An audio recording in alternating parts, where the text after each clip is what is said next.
Welcome sa aking YouTube channel, Kwentong Buhay I. Bago mag-similar ang ating kwento, huwag kalimutan mag-subscribe at i-like, share, at pindutin ang notification bell. Ang hari at reyna ng Olympus. Sa tuktok ng mga ulap sa kaitaasan ng Olympus, nakaupo ang makapangyarihang si Zeus sa kanyang trono ng ginto at marmol. Ang kanyang matipunong katawan ay nababalot ng puting tela, habang sa kanyang kamay ay mahigpit niyang hawak ang setro na naglalabas ng kidlat. Sa kanyang tabi, may malambing na ngiti sa labi, si Hera, ang reyna ng mga Diyos, ang kanyang may bahay at kapantay sa kapangyarihan.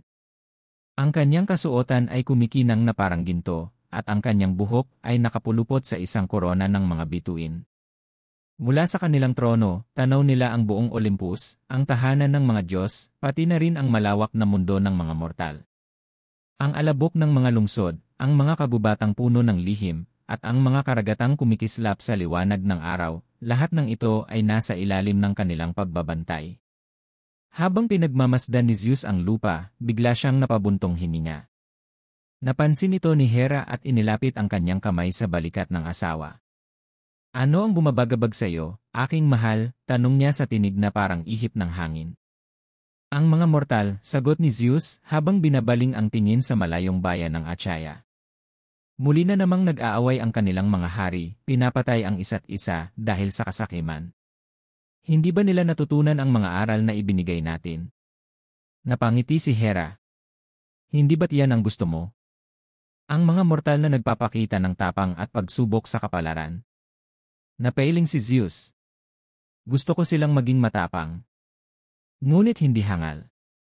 Inangat niya ang kanyang setro, at isang kidlat ang bumagsak sa malayo, isang babala sa mga naglalaban sa ibaba. Minsan, kailangan nilang maalala kung sino ang tunay na may kapangyarihan. Napatingin si Hera sa asawa na parang may iniisip. Kung nais mo silang disiplinahin, bakit hindi mo nalang ipadala si Hermes upang ihatid ang iyong mensahe? Ngumiti si Zeus, ngunit sa kanyang mga mata ay may bahid ng pag-aalala. Ang mga mortal ay likas na matitigas ang ulo. Hindi sapat ang mensahe lamang. Kailangang maramdaman nila ang bigat ng ating puot.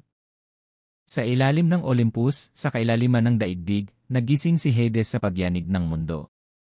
Sa kanyang madilim na kaharian, ang mga kaluluwa ay nagsimulang umungol sa takot. Alam niya, isang bagong sigwa ng kapalaran ang paparating. At kapag nagalit ang mga Diyos, walang mortal ang makakataka sa kanilang galit. Ngunit sa Olympus, si Hera ay tahimik lamang nang ngumiti. Sa likod ng kanyang banayad na kilos, may isang lihim siyang itinatago. Hindi lamang si Zeus ang may kapangyarihang magpabagsak ng kapalaran.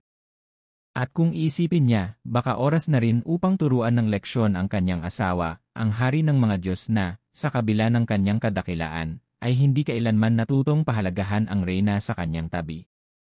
At sa taas ng mga ulap, habang ang araw ay nagsisimulang lumubog, isang bagong alamat ang nagsisimulang mabuo, isang alamat ng kapangyarihan, pag-ibig, at pagkakanulo sa pagitan ng mga Diyos ng Olympus.